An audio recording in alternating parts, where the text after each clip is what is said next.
Good morning and welcome to the launch of the 18th edition of the Uganda Economic Update, with the special topic of putting women at the center of Uganda's economic revival. My name is Richard Walker. I'm a senior economist at the World Bank and one of the authors of the report. The presentation today will be structured in two parts. Part one, I'll present on the state of the economy with several key messages. My colleagues Margarita and Jen will then present part two on the special topic, along with several key messages. Part one, state of the economy. A two-track global economic recovery is underway. As you can see from this chart on the right, countries in Europe and North America have already fully vaccinated about 50% or more of their population. This is compared to countries in Africa, including Uganda, that have only vaccinated about 5% or less of their populations. As a result, and as you can see from this chart on the left, developed countries are expected to lead the growth recovery. You see over the next couple of years, average growth rates in China to be over 6%, in the US over 4%, compared to average growth rates in sub-Saharan Africa of about 3.5%. Now, although Uganda is expected to do better at about 4% average growth rates, you have to remember that population growth in these countries are far higher. And as a result, per capita growth will likely be closer to zero or even negative in some instances. The second message we have today is that Uganda's economy was recovering. As you can see from this chart, particularly the area in the red dashed lines, which shows 2020, following the negative and close to zero growth rates through the quarters of 2020, in the first half of this calendar year, you see there has been this improved performance with growth reaching almost 14%. And this was largely driven by the strong revival in services and industry. What's concerning, however, is the performance of the agriculture sector, which, although relatively robust through the initial stages of the crisis, has certainly slowed down. And this is worrying given the share of the workforce and of households in Uganda that have relied on agriculture, particularly as a safety net through this crisis. This recovery has largely been driven by growth in consumption and investment. This chart shows the annual performance or outcome. You can see how following the decline in growth to 3% in FY20, there was this marginal increase to 3.4% in FY21, which was driven by an increase in consumption as demand conditions improved in the country, as well as an uptick in investment, particularly public sector investment, which grew by over 20% in FY21 compared to 4% in FY20. At the same time, however, there was the strong recovery in imports, much stronger than the recovery in exports. And as a result, there was a sharp decline in net exports, which really tempered the growth performance in FY21 to an extent. Although this led to a deterioration in the current account deficit, there were some positive signs in the external sector.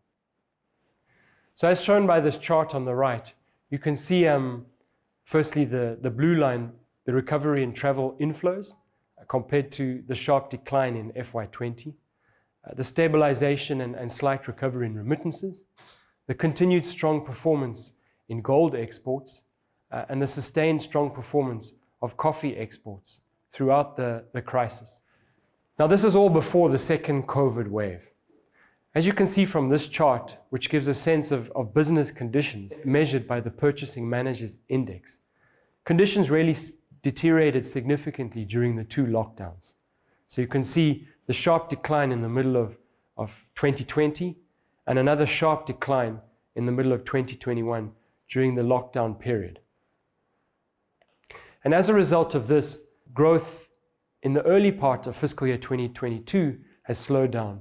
And as a result, the expectation for this fiscal year is that growth is going to be about 3.8% compared to the initial expectation of about 4.3%. Now, this is concerning given poverty and vulnerability have already increased. As shown by this chart on the left, poverty had declined from about 21% in 2016-17 to about just under 19% before the COVID crisis. However, following the first lockdown, this had increased to almost 22%, the poverty rate. At the same time, more people are now working in agriculture as a share of the labor force. This chart on the top right shows an increase from before the COVID crisis of about 49% working in agriculture to over 56% just before the second lockdown in about April this year. At the same time, household incomes are still lower than before the COVID crisis. This chart just gives a sense of the share of households earning from those different income sources, the share that are receiving less income now than they did before the COVID crisis. So as an example, you see that those who were depending on non-farm family businesses, about 46% were still earning less from those businesses than before the COVID crisis. And this was in April this year, just before the second wave and lockdown. And just to emphasize that female-owned micro and small enterprises have been the hardest hit through the COVID crisis, many of whom have been forced into subsistence agriculture. And this will be explored further by my colleagues in the second part of the presentation. At the same time, threats to human capital loom large. This chart just gives a sense of the share of children that were either attending school, the blue bars, or engaged in any learning activity, including attending school, the orange bars. What you can see is that in total, about 41% of children, and this is now in April 2021, 41% of children were engaged in any learning activity, including attending school. This compares to about 84% of children that attended school before the first lockdown. This declines to 38% in rural areas, and further to about 28% for the poorest Ugandans. This means that only 28% of children who live in the poorest households are actually engaged in any kind of learning activity at the moment. As a result, the other share of these children are either doing nothing, are engaged in household chores, or are also trying to earn an income from really marginal activities to help augment the household income. This will certainly have detrimental effects for future productivity as well as economic growth. And my colleagues will also talk about the particular impact on girls of this crisis and getting girls back into schools. Yet government's fiscal space has seemingly been exhausted to support the vulnerable, boost the recovery, and respond to any further shocks. As can be seen by this chart, the fiscal deficit has increased quite considerably from about 4%, I'm looking at the right-hand side axis, from about 4% in FY18 to about 9% or over 9% in FY21. And this has really been driven by the divergence of the blue line, which shows tax revenues, which have remained relatively flat at about 12% of GDP, looking at the left-hand side axis, and the red line, which has increased quite considerably from about 17% of GDP to over 24%. This shows the red line showing expenditures. The dashed lines show the projected revenues and expenditures in the FY20 medium-term fiscal framework, which is really prior to the COVID crisis. And the expectation was actually this convergence in FY21, which would have led to a lower fiscal deficit.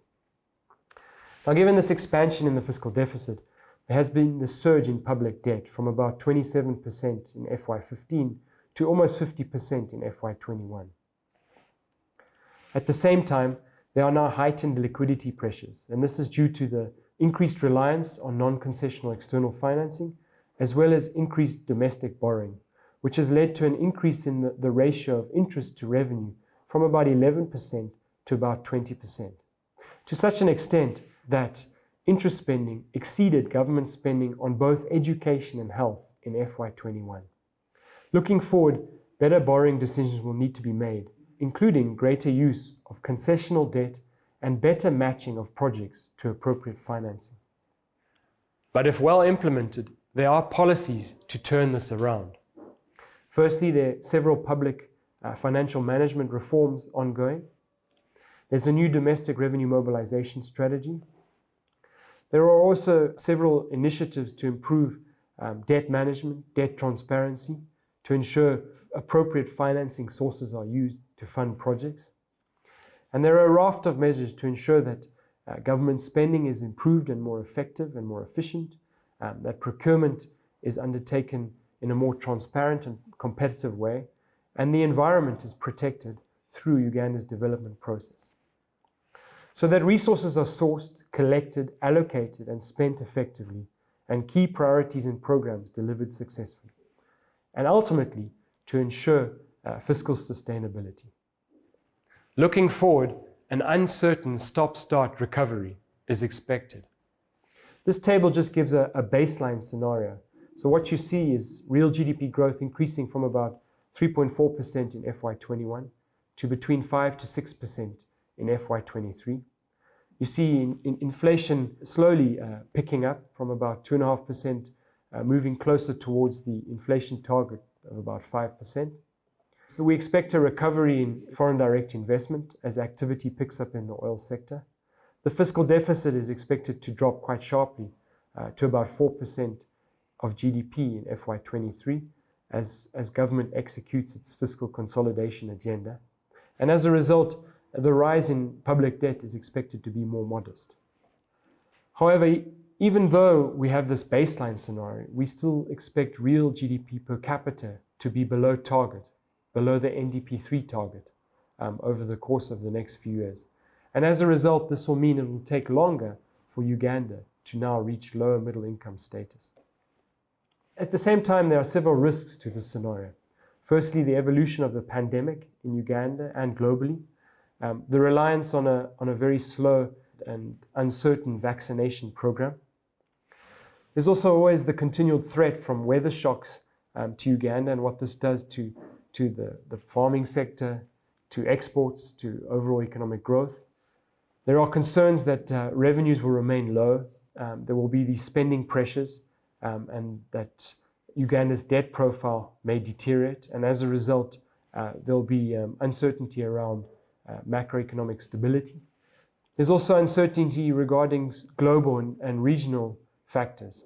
How long will it take for trade to recover? How much more stimulus can advanced countries provide? How long until tourists start traveling again? These are all important questions for Uganda's economic recovery. On the upside, though, there are a few things worth mentioning. Commodity prices have recovered well, which bodes well for key Ugandan exports as well as for activity in the oil sector. The digital economy and digital solutions continue to provide ways of doing business, of getting by in this uncertain time. And there's also great potential for women, Ugandan women, to drive the recovery, but only if they are given fair and equal opportunities to reach their full potential. My colleagues Jen and Margarita will now discuss this further and look at what will be required to put women at the center of Uganda's economic revival.